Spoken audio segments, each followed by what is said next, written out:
Ladies and gentlemen, welcome to the 5th episode of your new favorite internet show, Visioncon Live. I'm your host, Zach Wilson, but you didn't come here to see me today. You came to see the man of the hour, a man who needs no introduction, but is going to get one anyway. He's the voice of Porky, Pig, and Tweety Bird from Looney Tunes, No Face from Spirited Away, Arsene Lupin III from Lupin III, just to name a few. Ladies and gentlemen, please help me welcome the absolute legend, Mr. Bob Bergen. Bob, how are you doing today? I am well. How you doing? Oh, dandy as candy, Bob. Thank you so much for being on the show. Sure, my pleasure.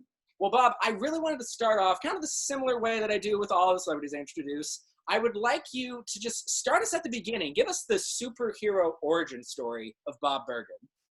Are you talking about just as a human or in the business? Both. Let's, where are you from? Kind of how did you get into the business, find out about the business, and just kind of... All that stuff. All that stuff. I was born in the Midwest. I was born in St. Louis. And I was just a fan of animation. I was like every kid, waking up on Saturday morning, watching cartoons and eating Captain Crunch and cutting the roof of my mouth with really hard cereal. And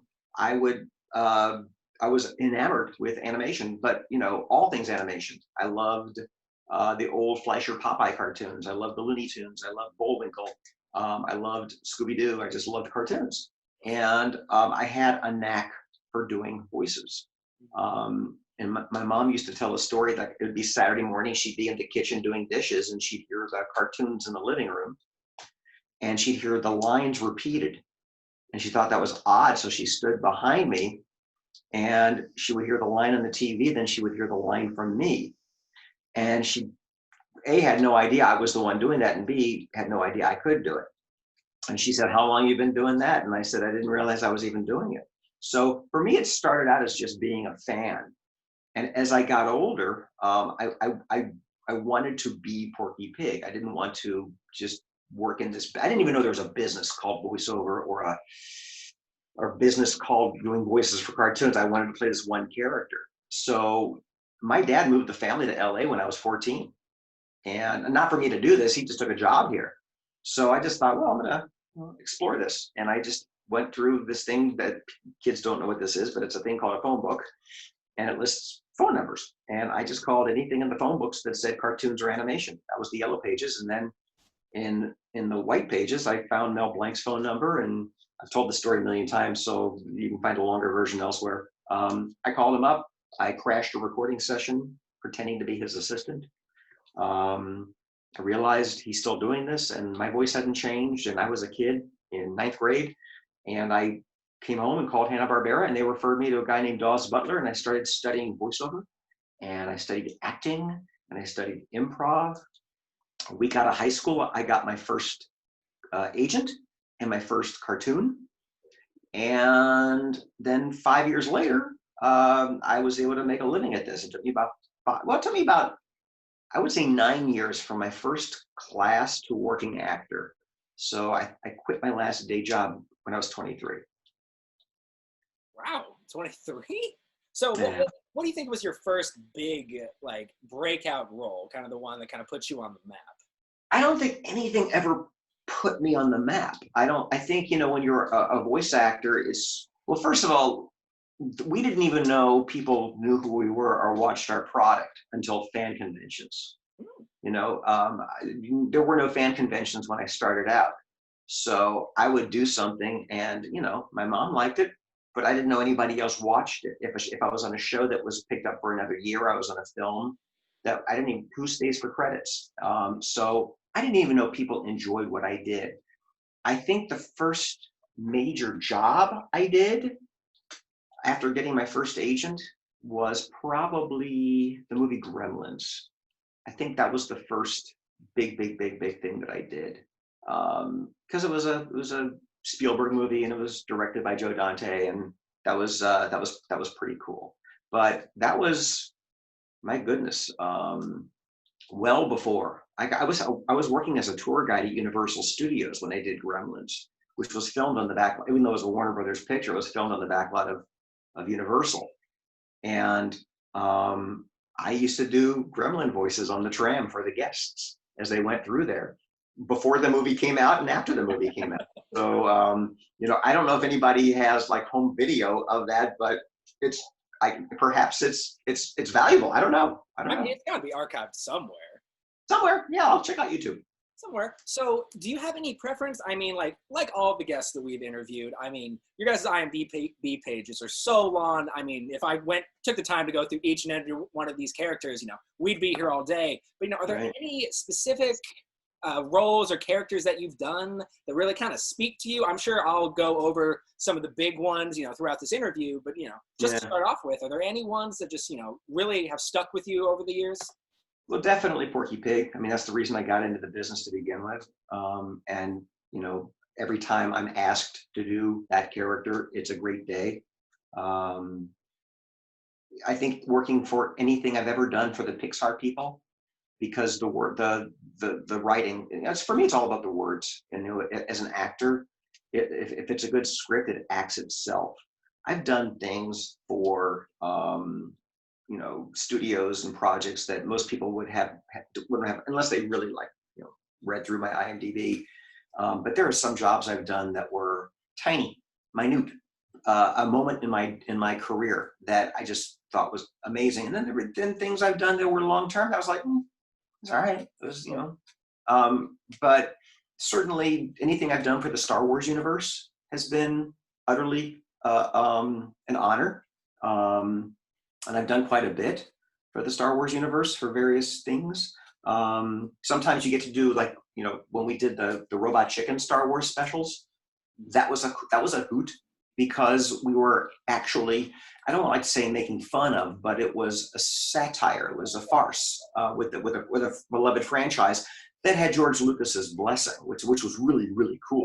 I think he was actually in some of these, and he he debuted each one at Skywalker Ranch for us, which was really, really kind of surreal. Yeah, oh my gosh. I gotta be I'm a huge Robot Chicken fan, and some of my favorite episodes were the Star Wars episodes. So, when I was doing my research on, just to get some tidbits that I didn't already know about you, and I saw that you voiced Luke Skywalker, not only in Robot Chicken, but also in a ton of video games as well. Yeah. I mean, it was just kind of like you said, surreal for me just to kind of meet you and know that I was going to talk to the person who had made me laugh so hard those late nights during Adult Swim. But before we get into some of the big, voiceover roles that you've been through, I did want to talk about a project of yours that was kind of, known by a lot of people at the time, but kind of, not so much now. I wanted to talk about Jeff. For those of you who don't know, it was a game show in the form of Jeopardy, hosted by the one and only Bob Bergen. And it's just kind of like a kid's version of Jeopardy. So how did you kind of get that gig, and kind of, are there any fun stories behind it? It's a good question, because I didn't ever seek out to be a game show host. I was in New York on a talk show called The Pat Bullard Show, promoting the first Space Jam movie. And I got a call afterwards from, I think, Pat Bullard's agent, who said, she was a hosting agent, and she said, "You were really entertaining. Would you ever think of hosting?" And I said, "No, not really, because I don't like shaving, and I just the idea of being on camera wasn't appealing to me, and I like voiceover." And my voiceover agent at the time, I told her the story. She said, "Don't be a schmuck. If they know your face, they can get you more for your voice." I went, okay. So I took a meeting with this agent. And it was in the 90s. It was at the time where Geraldo Rivera was getting chairs thrown at him.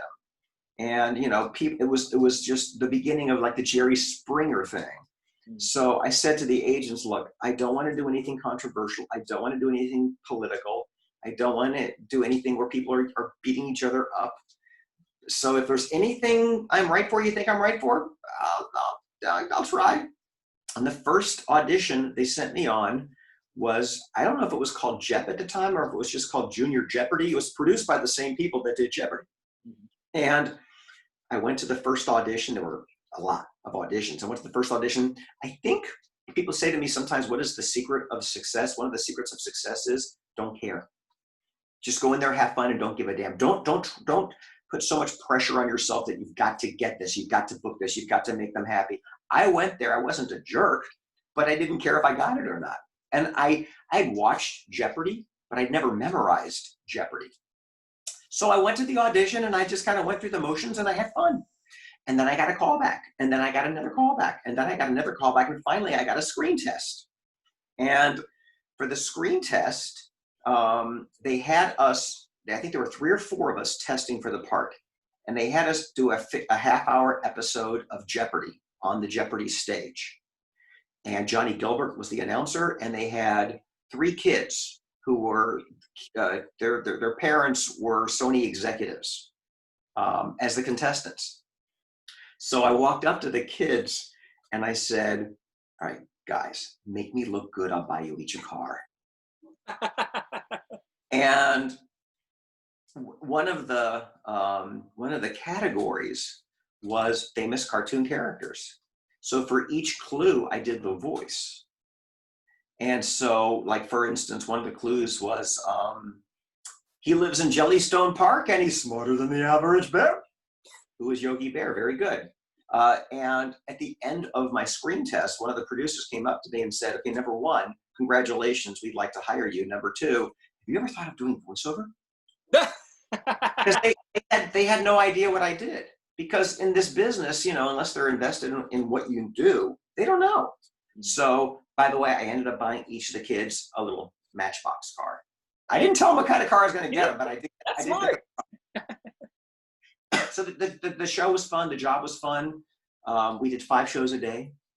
It's hard work, probably the most challenging work I ever did as a performer, but it was thoroughly enjoyable.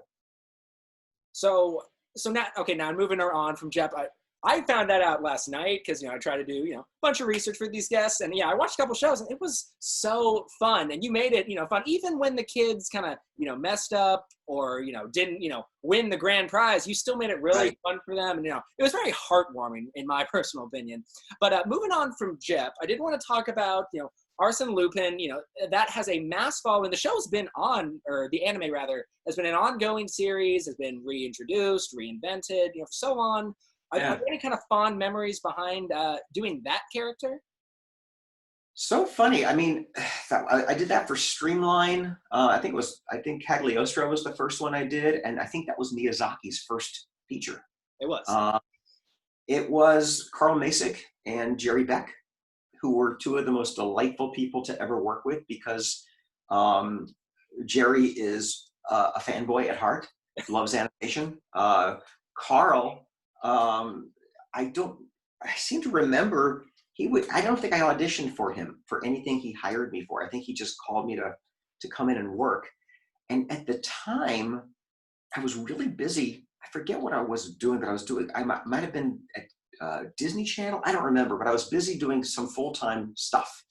And I kept saying, I can't do it that day. Can we reschedule? I can't do it that day. And he just kept rescheduling for my schedule. And one of my fondest memories of Cagliostro in particular was a scene where Lupin was running and jumping from building top to building top. And it was like a 30-second scene, and we did the entire thing in one take. And I was exhausted. They were exhausted. And I remember Carl saying to the engineer, please tell me you got that because I don't want to do that again. That was perfect. It was just a lot of fun. I loved the character because he was just such a lovable goofball. You know, he was just a James Bond wannabe, and he was more like Gilligan. So there was something really charming about his character. But I'll tell you this. I'm admitting something here. I don't watch a lot of my work, and they released Cagliostro theatrically a couple of years ago for I think the 20th anniversary or 25th anniversary. I forget which.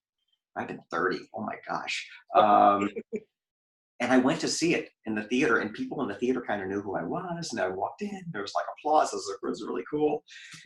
And when the movie ended, I turned to my friends I was with, and I went, I was terrible. That was the most god-awful performance. I hated it. I was so embarrassed. I do not like watching my work.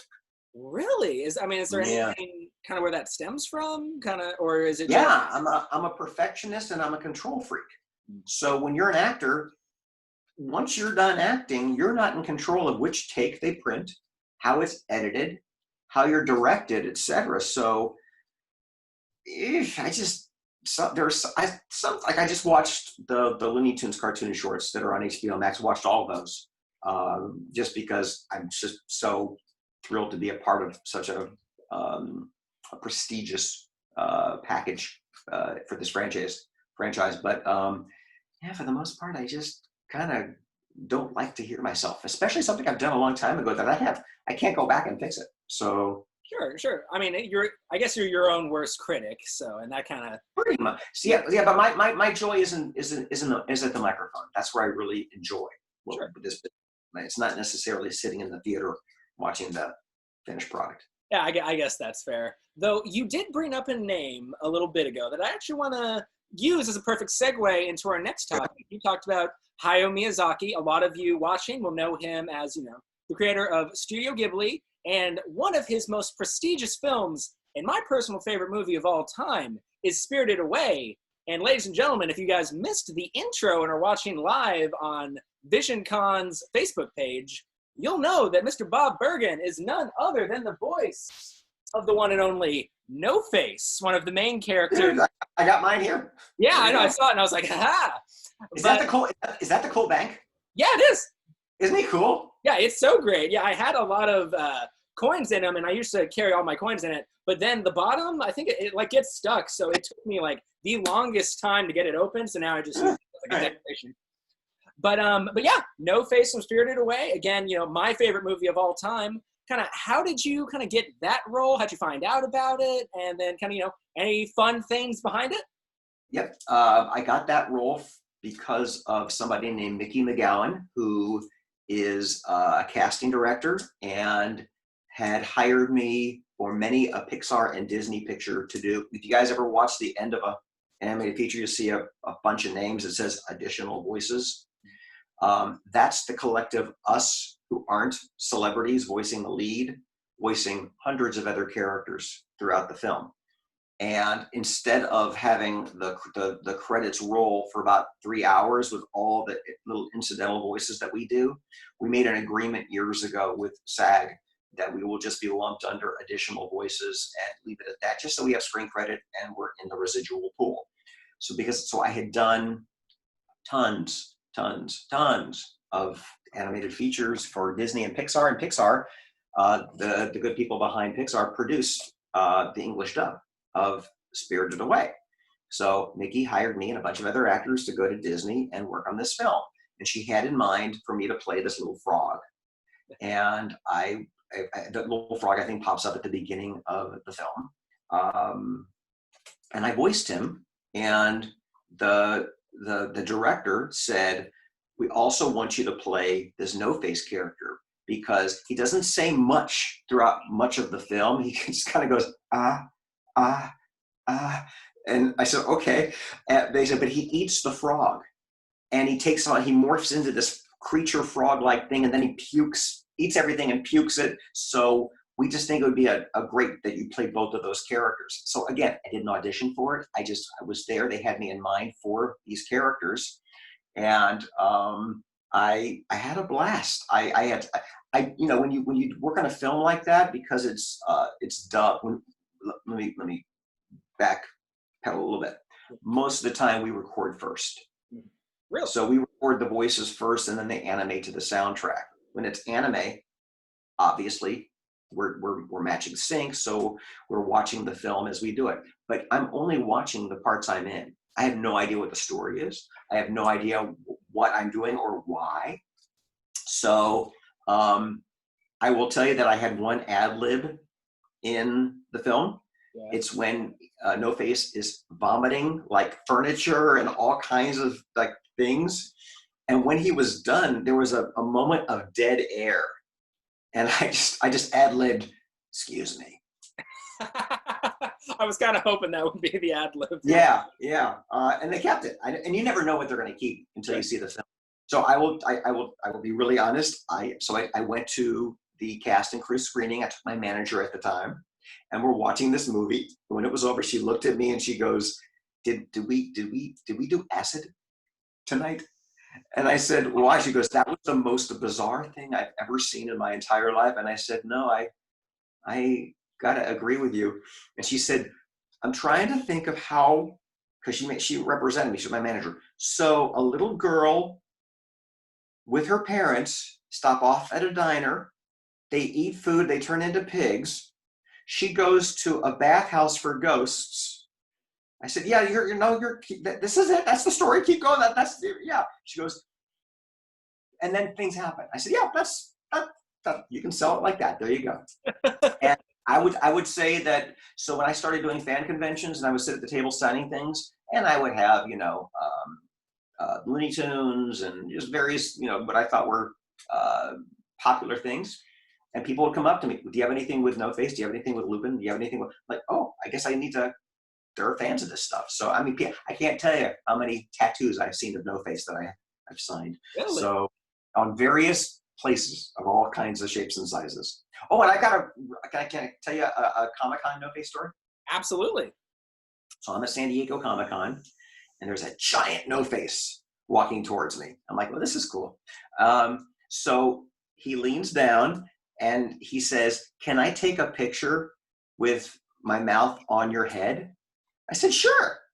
So if people have never been to San Diego Comic-Con, San Diego Comic-Con is just the coolest, most overwhelming 4-day celebration.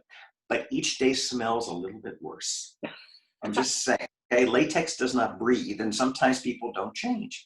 Well, No Face, this is probably Sunday, so this is about 4 days in, and he puts his head on mine, and it is like an onion factory. It smells so bad. Ooh.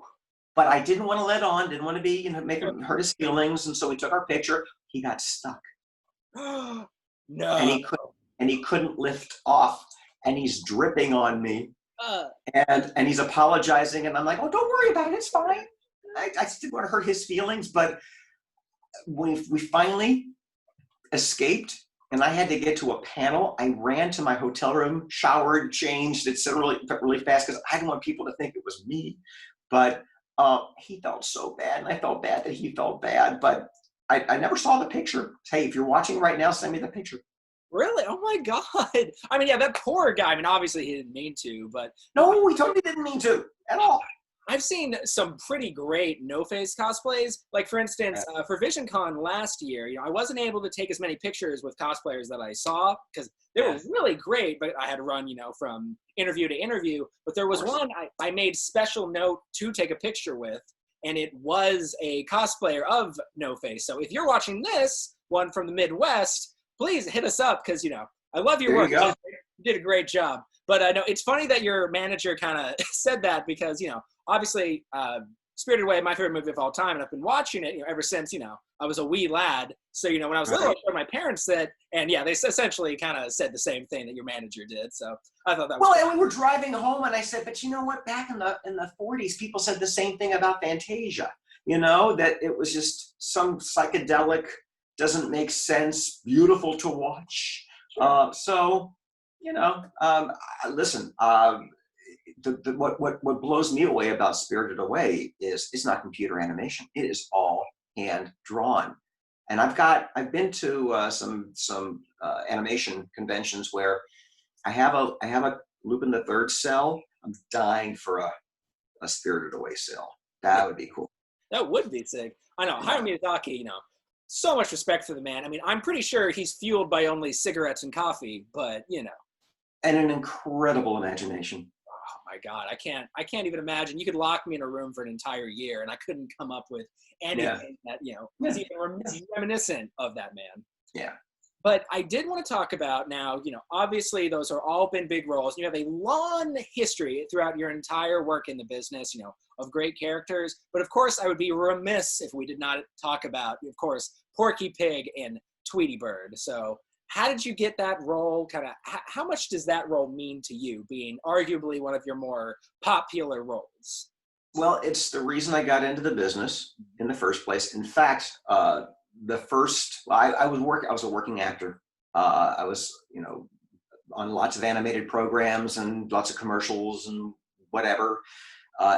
At the time that Mel Blanc passed away, and I had a good agent who just got me into audition. So, I mean, your first round of auditions, today it's in your home studio. In fact, if you want, I can just do this really fast and see that. That's my home studio right there. That little box right Oh, that's there. neat. Yeah, so it's an ISO booth. Little But back then you would audition in your agent's office. And from that, callback after callback after callback after callback. And the first job I did was Tiny Toon Adventures in 1990. And to this day, none of us who do classic characters are really the voice of. We just happen to get hired when they call us. So no matter who does what classic character, you're the character that day. But I'm not the voice of anything. I've done them, I think, more than anybody else in 30 years. But there are certainly lots of people who've done all these characters, and then some. There always will be. But the long story short, through a series of auditions. And I've had to re-audition for them now, I think 7 or 8 times. Oh, really? 30 years. Yeah. So you're not just like the go-to, like, hey, I'm making a Looney Tunes movie. Who am I going to call up? Bob Bergen. Now, you still have to... For some things, yeah. We did a show called New Looney Tunes. And while I was doing New Looney Tunes, which I didn't audition for, I had to audition for these Looney Tunes cartoons that were on HBO Max. So it just depends. I would say, if it's a commercial or a game, I mean, they're 30 years, 7, 8 auditions. So there's a lot of time in between where it's just, hey, can you work on Thursday? We're doing this commercial with Tweety, or we're doing this toy for Porky, whatever. So I just, every time the phone rings, I'm very, very grateful. Sure. I mean, you've always been the Porky Pig, I knew, but when researching, all of your roles and everything, I didn't realize so many different people had played Porky Pig, not quite as many instances as you have, but, a lot of other people have played Porky Pig. So I get that makes a lot of sense because, on certain I've always been a big Looney Tunes fan. And so for certain properties, when I'd hear it, Porky Pig, I remember Porky Pig sounding a little off, and I always just kind of thought, I mean, I guess, you were just having an off day that day, or you had like a cold or something, but no, I mean, there were just other people. I honestly, I'm sorry, go ahead. Well, I'll tell you a quick story about that. So pretty early on, Nike did a series of commercials called Air Jordan, which eventually became Space Jam. And the first Air Jordan spot, Michael Jordan comes up at the end, he goes, "That's all, folks." And Porky goes, "You believe that's my line." So I happened to have laryngitis the day of the session, literally just from a cold. And I get to the session, I said, "Guys, I'm sorry, I've got a terrible case of laryngitis." Well, the ad agency took that as I lost the ability to do this character. Okay. So like a week later, my agent calls me and says, "All right, bad news. They're holding auditions for Porky Pig for this commercial again." I said, so I said, "Well, does that mean I'm out of it?" And she said, "No, let's audition." I said, "Well, they're not going to," she goes, no, let's audition under a fake name and see what happens. I said, "Ooh, okay." I auditioned under a fake name. I got the job. When she booked me, she didn't book my name, she booked the fake name, and I walked in, which was kind of risky, but it worked out fine. Are you able to say the fake name? I have no idea what it was. Oh, you have no idea what it was? Not a clue. That's funny. In fact, I probably never even said it. I mean, chances are she was the one that slated my name and sent it in to them. I have no idea what she said. That's ballsy, but it's a genius plan. Yeah. And then we did another commercial, and then I had to audition for Space Jam. So, yeah. Now, it's kind of like either, straining your voice or, God forbid, losing your voice. Is that a realistic, danger for people in your field? And if so, kind of what are steps that you take that could help people? Because a lot of people watching are aspiring voice actors or at least interested in maybe getting into it. Are there any tips you have for stuff like that?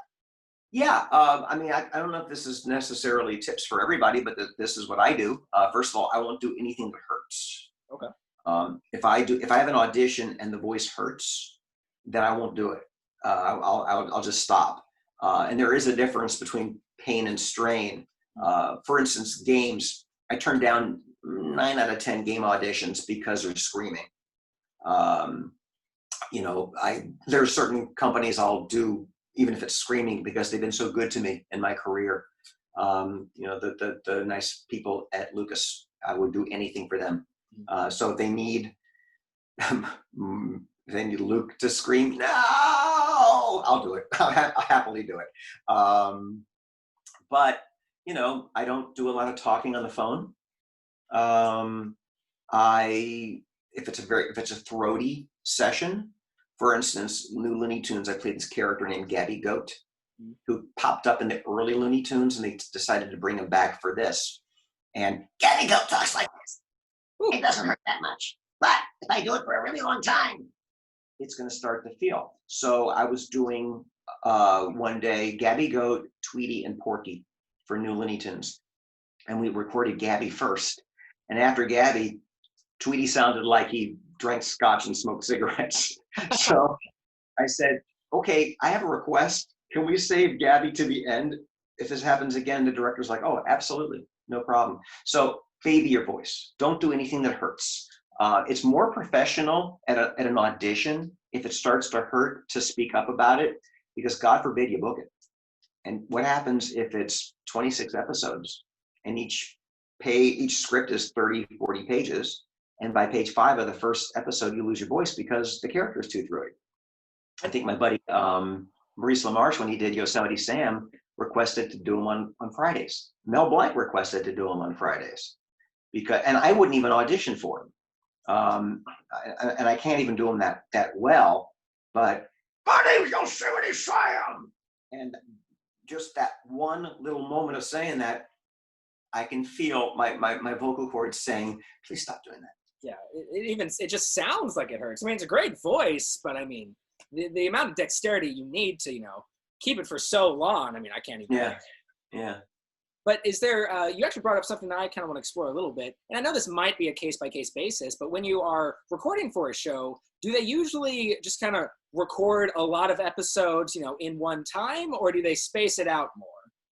No, you'll probably do one episode at a time. If it's TV, episodic animation, they will have as many cast members in the room as possible, because acting is reacting, to be able to work off of each other. So Looney Tunes cartoons, there were a few times I had to do Porky Wild. In fact, now that we're in a pandemic, I'm doing all my stuff in my home studio without the rest of the cast because of logistics. But the best case scenario is have the whole cast there. Being able to work off of Eric Bauza on Looney Tunes cartoons, and he does Daffy, I do Porky. It would be an inferior recording without him in that room. But not everybody is available. Animated features, you're by yourself. I rarely, if ever, have had the rest of my castmates in an animated feature. I did a film for Disney called The Emperor's New Groove, where I play a squirrel. And all of my scenes are with Patrick Warburton. And we've got wonderful chemistry on screen. We've never been in a studio together in our lives. Really? We did a feature, we did a sequel straight to video, we did 3 years on a series. And he and I have never shared a microphone. So, but that's just a really good editor and a really good director who's able to remember the last actor's performance. If you're second, they'll remember what the other actor did. If you're first, it doesn't matter. Sure. So, but I much prefer the full cast, if possible. I just don't have any say. That is nuts, though. A corporate thing. Is there so with this pandemic? You know, we're in COVID-19. You know, we're all pretty homebound and quarantined. Yeah. Are there any drawbacks, kind of in that vein, to recording? You know, whether it be auditions or just parts for a show that you're a part of at home, or are there even any benefits to doing that? Well, the benefit would be that I don't have to drive on the freeway between jobs. That's fair. That's nice. We've always auditioned from home for the last, 20 years. Really? So that hasn't changed. What has changed is that I have to record all of my stuff solo. So my booth over there, I have an arm inside the booth that I put my iPad on, and it's a Zoom session. And I've got the directors, the writers, the producers, the network people, the assistants. I've got a monitor, 2 monitors, one monitor here and a monitor facing the booth, so I record myself here. and I can watch my levels. I have to slate my own takes, which is a pain in the ass because I have to slate and then go right into character. So the quickness of that transition is a challenge. You do it because you have to do it. But if the character is supposed to be, really angry and screaming and, kind of frantic, and I slate, okay, line 75, take 32, boom, go into character. So in the real world outside the pandemic, we've got people on the other side of the glass doing all that. And the other disadvantage is that I don't have my fellow cast members there to play with, to work off of. So, but the nice thing is voiceover, not just animation, but the voiceover industry is the only aspect of any kind of acting that continued production during the pandemic. Theaters closed down, no movies, no TV shows, no on-camera commercials. So to be able to continue making a living doing what I do, that's been a blessing. But it's been an adjustment. I had to spend a couple of grand to upgrade my studio and have it tested out by Disney, by Netflix, by Warner Brothers, all the companies, that I'm working for. So I passed, yay. But I would say within a week to 10 days, I went from what the hell do I do to having a broadcast quality studio. That's incredible, though. But it is kind of having all for us. We have to adjust, to the new norm, at least for right now. But with that said, a lot of us's new norm contains a lot of free time. So, and again, like I said, for a lot of people watching either live on Facebook or now here on YouTube, a lot of them are into voice acting. Either they're currently aspiring to be a voice actor, kind of already down the road, or even just maybe now watching you kind of said, hey, maybe this is something I want to get into. Are there any suggestions or advice you can give them and what they can do right now that we have all this free time? Well, first of all, the magic word that you said is acting. It is acting. And it's the people tell me I've got a great voice or I can do a whole bunch of impressions. That's not going to make a great working voice actor. What's going to make a great working voice actor is being a great actor. So study acting, study improv, eventually study voiceover. What people watching right now have that I didn't have is what they're watching this on. I didn't have the internet. I picked up the phone book and called Mel Blanc. I mean, I literally would call studios and networks. And today, you can go to LinkedIn and Twitter and Instagram and Facebook and connect with the major players. You've got resources like D. Bradley Baker has a page called iwannabeavoiceactor.com, which has information from I'm curious about it to I'm a working actor, now what? My friend Chuck Duran has these video podcasts called VO Buzz Weekly, which is over 300 interviews with agents and actors and producers, where, if you're interested in pursuing animation voiceover, you go to IMDb, you look at the cast list, cross-reference to see who these actors' agents are, go to VO Buzz Weekly and see Heather Dame from Atlas or Pat Brady from CESD, and hear from their mouth, this is what I demand from actors. You can go to these talent agencies' websites and listen to the demos and go, I've got to be better than that. That's what they don't need. So I'm with Atlas Talent. If you go to Atlas Talent and go to their actors' demos, if you're interested in getting into this business, there's about a dozen agents in Los Angeles that represent animation actors. Just listen to those demos. That's what they don't need. If you have anything that sounds similar to what they already have, this is why 9 out of 10 demos get rejected, because they don't need what they already have. They need original and they need brilliant. And they don't want to know that you can do 500 different voices. They'd rather hear 5 to 10 superb original characters than another 200. Yeah, we've got people that can do Edwin. Yeah, we've got people who can do Batman. We want to hear something different than original. Because when you audition, you can't give them what they already have. You got to give them something different. Sure, I mean, makes a lot of sense. Well, one more thing I wanted to talk to you about before we go into the plug zone is actually a documentary that you are a part of. It's called I Know That Voice. A lot of people watching probably have already seen it. For those of you who haven't, if you'd like us to talk a little bit about the documentary? It was so much fun. I'll talk about the premiere of the documentary, and then I'll work backwards. For sure. The premiere was at the Egyptian Theater in Hollywood. People Google that. It was one of the first theaters ever built in Hollywood.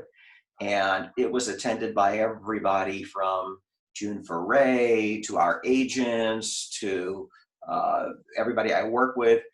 Sitting in that theater and watching it was educational for me, because I'm hearing my fellow voice actors talk about the process. I kept hearing the word acting.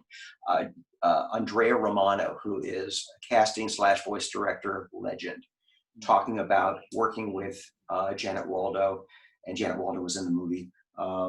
It was just, if I can learn from my fellow actors, I was thinking in the theater, imagine what people just interested in this business are gaining from this documentary.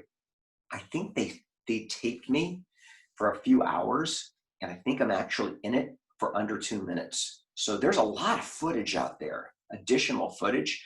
It was a long time ago, and we all look a lot older now, but it would be awesome if they would do a part 2, part 3, part 4, just with the footage they didn't use for the film.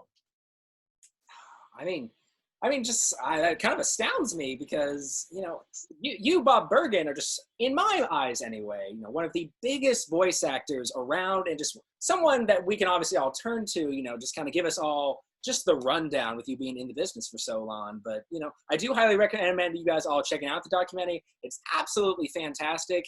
And with that said, ladies and gentlemen, now is your time. If you haven't already, I know a bunch of you have already messaged in the comments below any questions or comments you wanted to tell Bob Bergen. But right now, if you haven't already, go ahead and do that, because we're in the plug zone, ladies and gentlemen. Oh, we're plugging. Oh, I can feel it. Whoa, all right. There it is. Bob Bergen, if you have anything that you want to plug or promote right now, be it things you're doing, things you want to advertise, any additional services that you do, go ahead. Well, there's so much I can't talk about, because when you do a project, you sign NDAs, but I will tease. I will tease and say I have a handful of things coming out probably in the next few years that are so cool.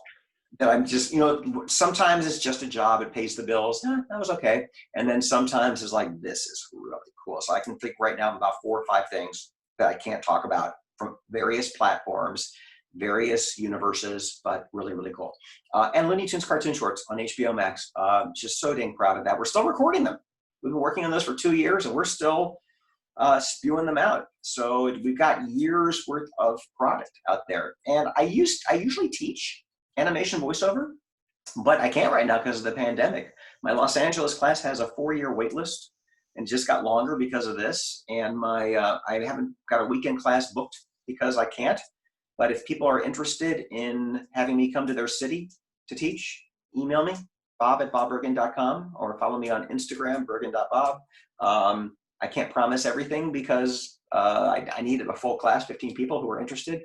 But I've been to Denver, I've been to New York, Dallas, St. Louis. I've been all over the place. But right now we're not traveling, so perhaps maybe next year. Sure. And I will also say, guys, if you guys are watching live on Facebook right now, we have all links. According to Bob Bergen, we've got his Instagram, Twitter, Facebook, IMDb page, his website, LinkedIn, and a bunch of others all in the chat. And if you're watching right here on YouTube, all of these links are going to be in the description below. So go ahead and check those out. And with that said, we're out of the plug zone. So right now we're going to go into viewers' comments and questions. So give me quick to scroll up. A bunch of people were chatting all throughout our interview. So give me just 1 second. Okay, so Aaron wrote in and asked, what's your favorite memory from doing Spirited Away? I've had pleasure of meeting 2 of your co-stars, Jason Marsden and Susan Egan. So I didn't hear the question. What was the question? The question was, what is your favorite memory from doing Spirited Away? My favorite memory, I think, honestly, was when I ad-libbed Excuse Me. Excuse me? That was I did like that. And I've known Jason forever. He's just one of the most nice, talented people you'll ever meet. Yeah, oh yeah, he's so great. I was a huge fan of his too. And I also, just kind of casually, I also did DM him to see if he wanted to do an episode as well. So Jason, if you're watching, Check your DMs. Anyway, Tabitha wrote in, oh my gosh, hey, Zach. Oh, hi, Tabitha. Sorry, I didn't know that one was for me. Okay, another fan wrote in and said, what's your favorite Disney project that you've been in and characters you've voiced?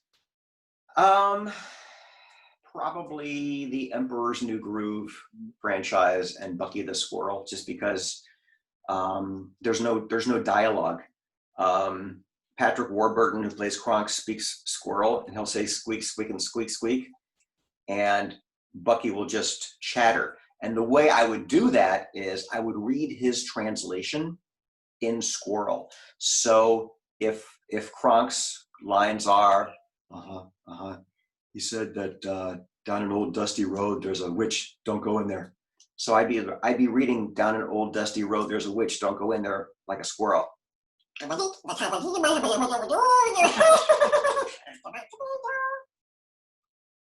was so I don't have actual words. I just have purpose, and to me that's from a creative improv standpoint. That's a blast.